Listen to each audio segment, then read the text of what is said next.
Welcome to New Manager Media, Manage Right from the Start. I'm your host, Jennifer Takagi, and today, again, this whole technology thing, I met a new friend, and we're in the same space, at least similar space, of wanting to provide leaders and managers with tips and strategies so they can do better, be better. And amazingly, Anna lives in Iceland. Iceland. A friend of mine's daughter went to Iceland over Christmas break a couple of years ago. It looked fabulous. So, in addition to our normal leadership questions, I've got questions about how did you end up in Iceland? Because I know you're not from there. And what's it like? What are you doing? How's business? So, Anna, welcome to the world of Jennifer Takagi. Hello, Jennifer. I'm very happy to be in your world. So, Iceland, how did you get to Iceland? Because I'm pretty sure you're not from there. No, I'm originally Ukrainian, but I've lived abroad since 2010 and was mainly in Sweden, where I did my master degree. That's why I left from Ukraine to Sweden. And then I started working there. And at some point, it was just time to move on. We were both very curious with my husband, and we loved Sweden, but we were like, okay, what if there is even an even better place for us to be? And does it have to be Sweden for us to thrive and really enjoy the life? And we wanted to move somewhere else.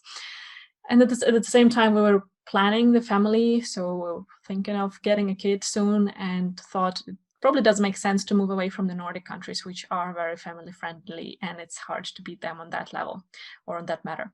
So Iceland, it got to be, because we really like the weather, or not the weather, the nature here, and the society and the culture. So yeah, that's how we ended up here just over 2 years ago. Well, and we just had the conversation before I hit the record button that in Oklahoma this morning, it was actually 5 degrees. I said it was zero. It was five. It was zero last night. It's all the way up to 5 degrees.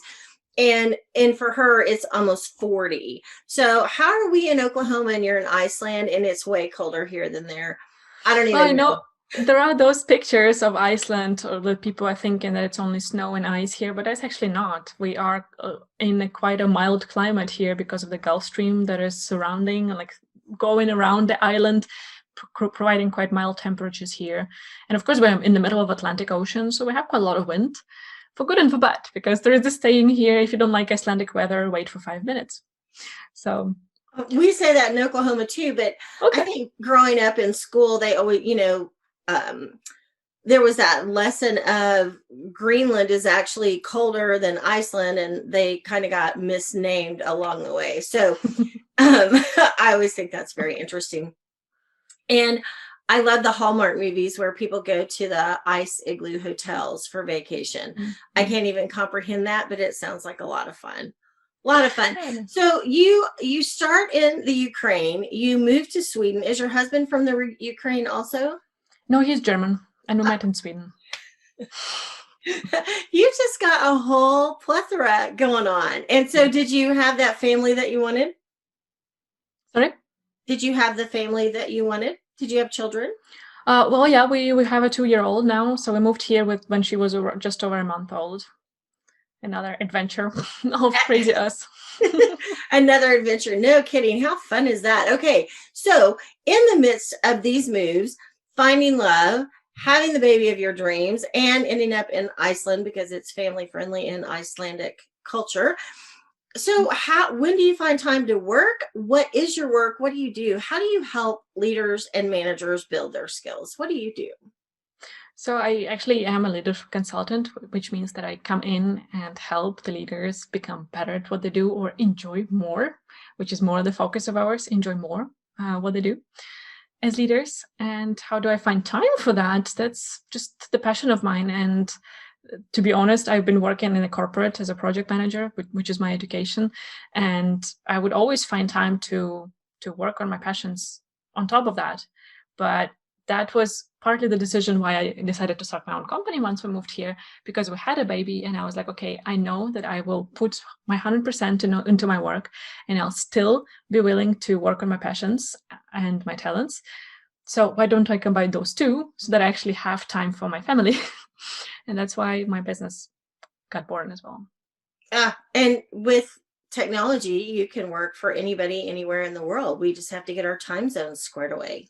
Yeah, Exactly. Yeah. For you, it's very early now. It's 8 a.m. and you're, for you, when we're recording this, Jennifer, which I'm very grateful for, that we could accommodate the time difference. But yeah, it's possible. It's possible. Yeah, it's wonderful. Okay, so enjoy their work more. So one time I had a boss call me. She was in our regional office, and she said, I've just been told that they're going to put on my annual review and measure how happy I made my employees, and how am I supposed to make them happy? Well, my first thought was she would call me, and as soon as I answered the phone, she'd say, Jennifer, go to a conference room and call me back, and she'd hang up. Well, that would just put me in this complete anxiety ridden mode of, did I miss a report? Did I fail to turn something in? Was something wrong? So when she asked me that question, my first response, which I did not say, was, well, it would make me really happy if you'd tell me what the call was about before I had to run in the other room, because I'm really concerned that I missed something. And at the time, it didn't make any sense. I worked for the federal government. Who's happy in the federal government? I mean, you make and find your happiness where you can. And then I found out it was employee engagement. And if people are engaged in the work that they do, they are happier, right? Because they understand where they fit in, how they fit in. So when you talk about enjoying your position and your career more, what do you equate that to, and how do you help people enjoy it more? Yeah, it's a beautiful story, Jennifer, to actually talk about, or to introduce the topic that we're talking about. And for me, I talk about the zone of genius. So I believe that we all have our genius zone, and I help leaders reclaim their genius zone. And by that, I mean that I really help them find what is that most playful area for them as humans and as professionals. And I know that you talk about creating the playground in the workplace, which is so much more fun than cubicles. And I really love that. And that's why I resonated with you so much, because we are talking the same language. So I do believe that we can find the playful part of our managerial roles. And it's about the question of how do you do it? And that's where I come into the picture, because the tragic statistics are showing that managers and leaders are getting some kind of training about leadership on average 13 years after they started leading other people. And that just doesn't go together. Did I hear 13? 13 Yes. years later? Yes. That's the research by Zenger and Volkmann. Those two guys are doing a lot of assessments. They're doing hundreds of thousands of 360-degree assessments, and they work with global companies. So this is the data pulled from their global data, or from global numbers and assessments and the interviews. And this is scary. I mean, you don't put the teacher in a classroom in front of kids without telling them anything about the child psychology or how to educate anyone. And then only 13 years later, do you bring someone into them and say, by the way, here's the person who can actually explain you how to work with kids. Yeah, and this is how you do it. I was just talking yesterday. I do leadership development training for the state of Oklahoma. And I had training very early on in my career, but then it was a lot of years before, and that was in corporate, not in government. And it was a long time before I was in a management role again. And whenever we would go to management training, the training was on how to fill out goals reports, how to do tasks, but none of it was on leading a team and leading people. And so I love the analogy of, we manage tasks, we lead people. And in the first few months of taking over a new management role, you have to learn what tasks you're responsible for. Then the next huge piece that you spend the rest of your career on is, how do you lead your people to do those tasks most effectively, most efficiently, and with the least amount of stress and the most amount of fun? And it's amazing to me how many companies do not invest in their employees. And that's kind of why I started my business, was so the manager who really wants to build their own skills, like it sounds like you have done your whole adult life and career, they're going to invest in their own skill set and learning on their own. They bring it to the office, and then, everyone benefits from that. But that's just shocking to me that 13 years later, they're just getting their first training. Yeah, that's, for me, it's shocking and tragic, to be honest, because that affects so many people. And I think that going back to the employee engagement topic that you just covered a couple of minutes ago, that's where it comes from, partly because we don't have people who can guide the teams and the employees to be the best versions of themselves, to know the why for them being in that workplace, to know how they're supposed and expected to do their tasks and to do their work. And they don't have the support, they don't have the motivation, they don't get anyone really patting them on the shoulder, but also not someone who is showing the big picture to them. So this is something that the good leader does. And that's totally possible to learn it. You can learn it whatever your age, as long as you're interested in other people.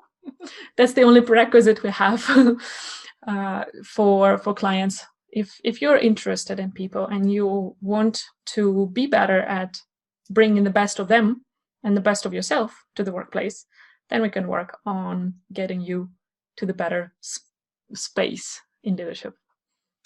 And I don't believe there's anybody in a job, in a position, who woke up one day and said, I just want to go in and sit and do nothing and be horrible and miserable and make everybody around me miserable. When we accept a job, any job, we want to do it well, and we want to fulfill the job expectations and our new supervisor's expectations. But then when our supervisors fall flat on us, it's like, then what do? Then you end up with this whole culture of people being totally miserable. And you can turn that around. And I love, get to the why. Why are you here? Why do you work here? I had a little period of time where I was not happy. I wasn't happy with what I was doing, with where I was. Like, the whole situation was not good. But I didn't feel like I could leave or move. And I made a list of all the reasons that I worked there and all the benefits. And once you start focusing on the positive aspects, the rest of this can fall into play. But if you have a leader who's walking around like Eeyore, gloom and doom, and this is so miserable, they set the tone. Yeah, absolutely. Absolutely, Jennifer. And you're tapping into something very good. And our business mentor is talking about that a lot. Kelly's talking about the gratitude and the power of it. And this is something that I also teach my clients, to write down those things that you're grateful for, to see the positive. It's also practice. It's not about being born optimist or pessimist. I actually get this question from some of my friends and clients, like, have you been born an optimist? And I'm like, I actually am by nature a pessimist. But I decided to not be because it's not fun to be around a pessimist, and it's not too fun to be a pessimist. So this is something that you can train. And there are quite specific things that you can do to get in the reps of seeing the good things and focusing on them, and by that attracting even more of them. And by attracting, I don't only mean the woo-woo things with just law of attraction or something, but it's your brain is set for in different mode. Let's say when you focus on the good things, your brain is seeking the good things, so it triggers you to do more good things. So it creates a snowball effect that it really affects you and all the people around you, whether it be in your workplace or at home or in your bigger community.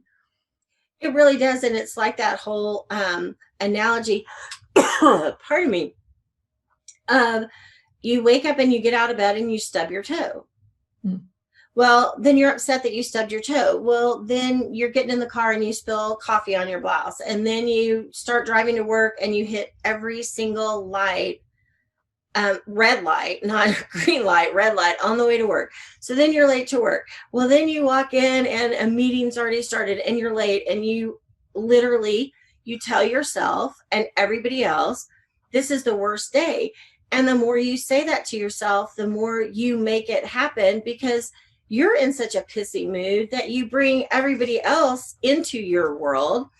Whereas you can wake up, stub your toe, and say something along the lines of, wow, I'm glad I got that little hiccup out of the way, and now I can get on with my day.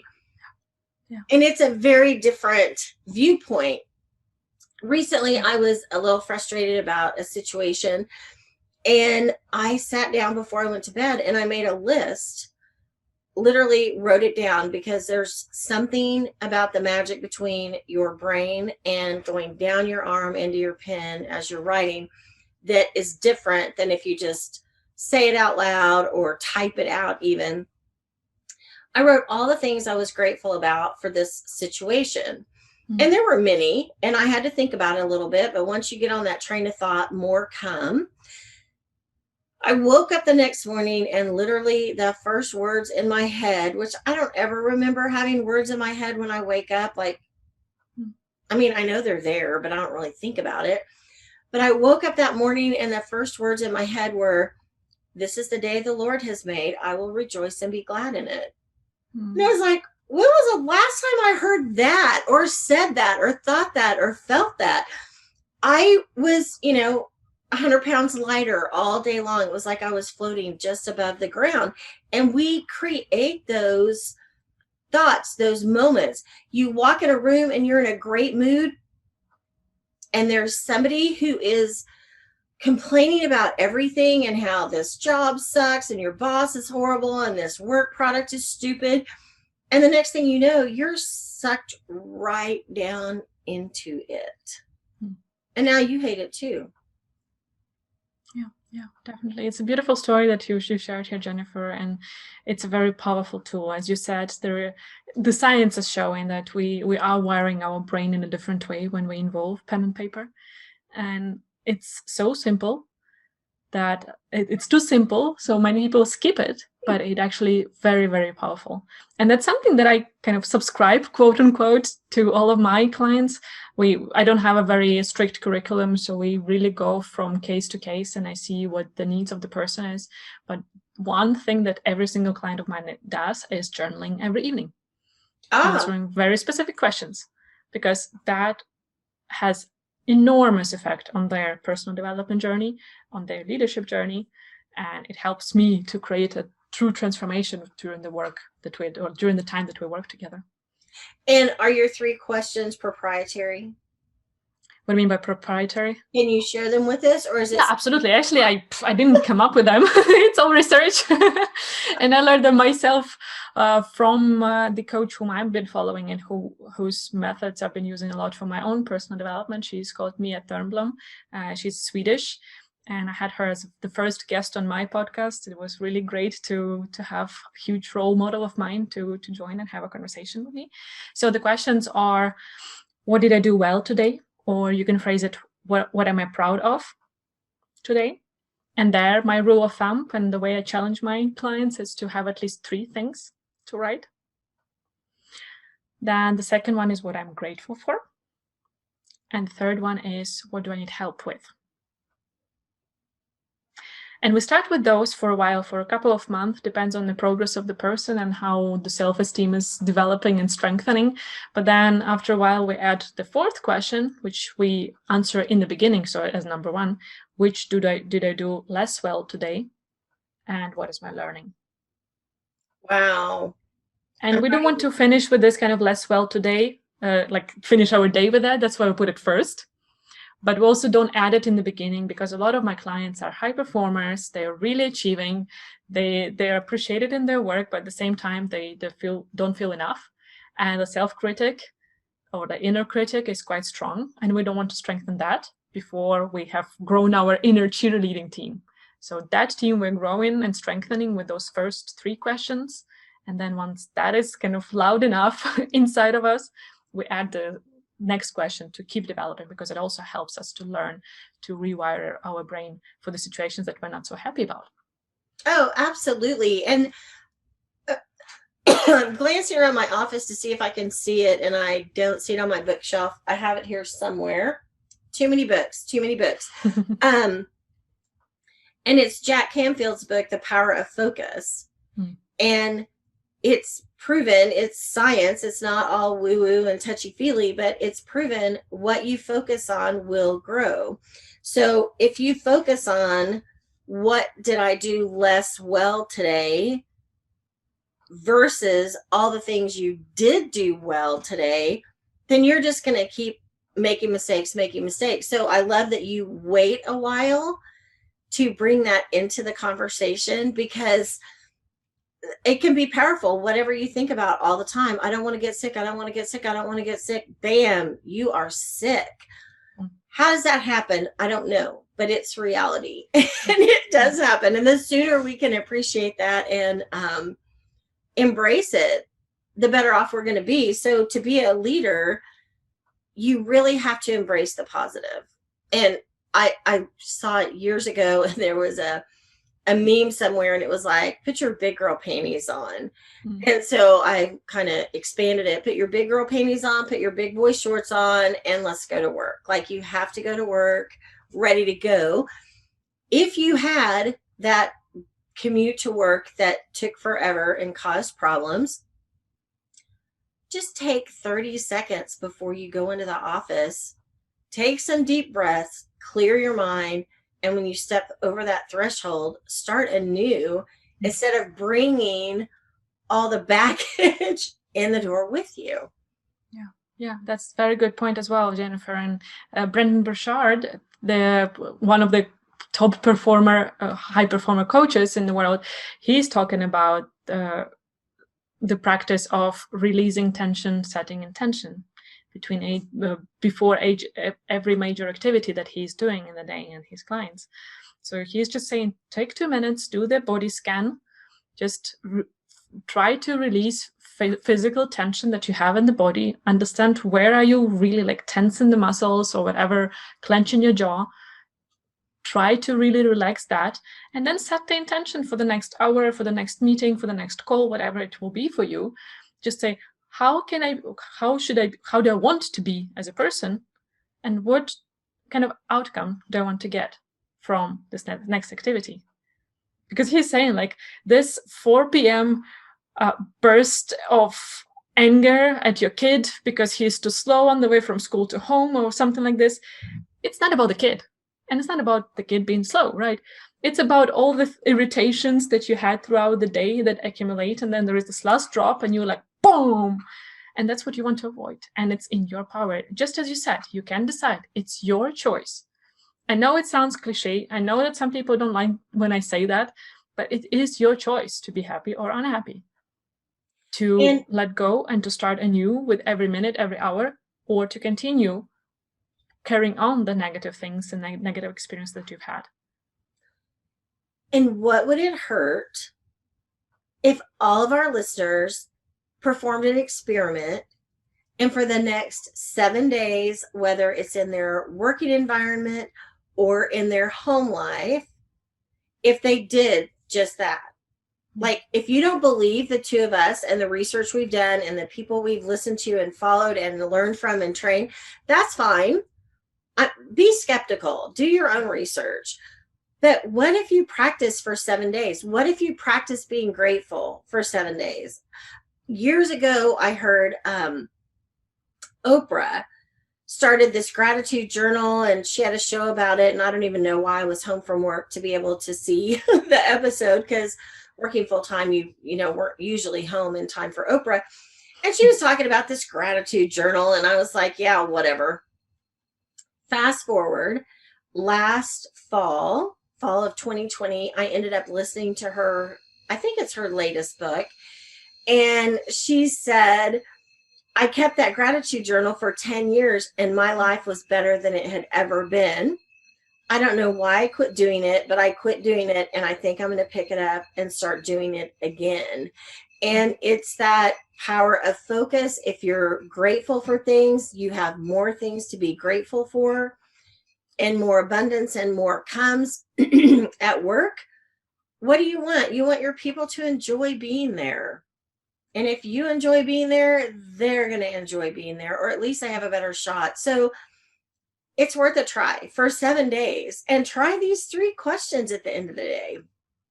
I love that. What did I do well? Or what am I proud of? List 3 things. What am I grateful for?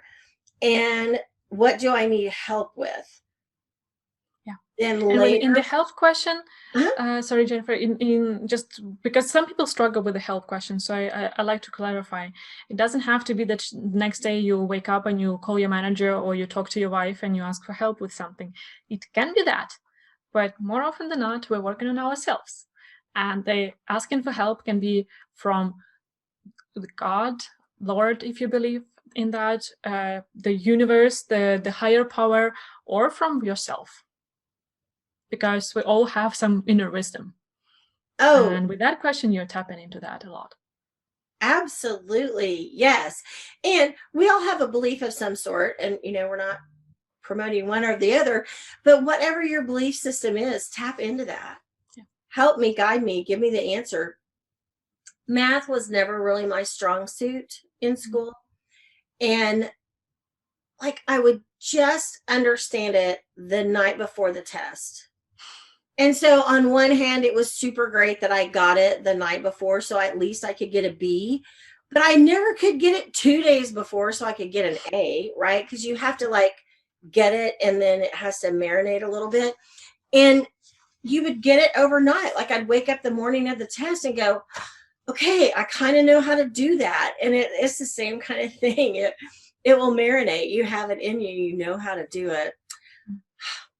Powerful stuff, Anna. Powerful stuff. I'm so happy that we were able to connect online because you're, how far away? I don't even know. We didn't look up how many miles apart we are, but it's a long No. way. But the power of technology, I love it. People complain about it all the time, but when it works like this, it's perfect.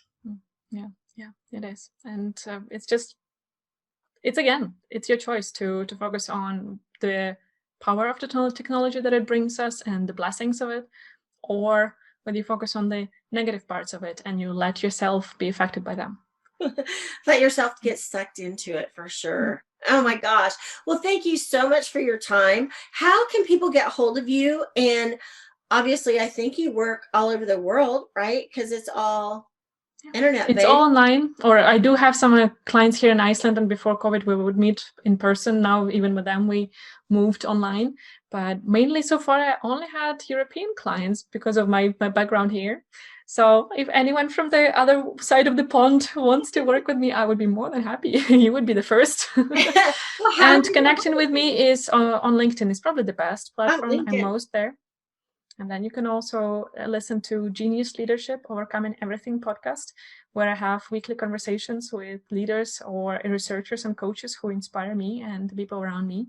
And we talk about your zone of genius and how to learn what it is, how to learn how to stay there, and come back to it as often as possible.